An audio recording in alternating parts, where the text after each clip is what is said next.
now there are 170,000 Utahns getting food assistance from the SNAP program. If the government shutdown is not resolved by November 1st, these people will lose food assistance. Yeah, this as the state has more than $1 billion in its rainy day fund. Liv Kelleher joining us live from the Capitol tonight. Liv, how much would it cost for Utah to temporarily fund the federal program?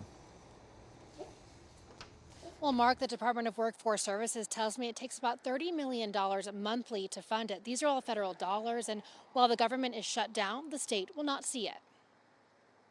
We're on a fixed income, and it's very hard to make ends meet. Utah families already struggling with the cost of groceries. It's very expensive, and it's hard. SNAP benefits help ease this burden for vulnerable families. They just kind of cover the $1,000 a month for groceries, and so you don't have to spend that on the groceries. You can pay your bills, you can get caught up on debt and things like that. This is certainly something we haven't seen in SNAP before. Becky Wickstrom with the Department of Workforce Services says they don't know how long benefits will be withheld. We know this is going to be hard for people that rely on this money to help feed their families, so look into those community resources. We hope that they're strong and able to support people's needs. Utah has a rainy day emergency fund that as of 2024 was at $1.19 billion.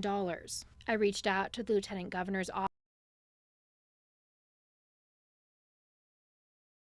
if these emergency dollars can help bridge the gap. They provided the following statement that reads in part, "No Utah family should go hungry. The federal shutdown means SNAP benefits won't be available to families who rely on food assistance to feed their children.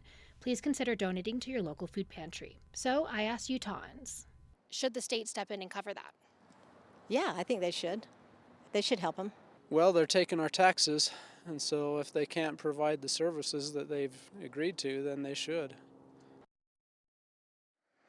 Another hit for SNAP recipients. Workforce Services recommends using your funds now. Come November 1st, any leftover SNAP money on your card will not be accessible. They're also pointing people towards local food banks as an additional resource. The Utah Food Bank says they're already expecting a surge in need.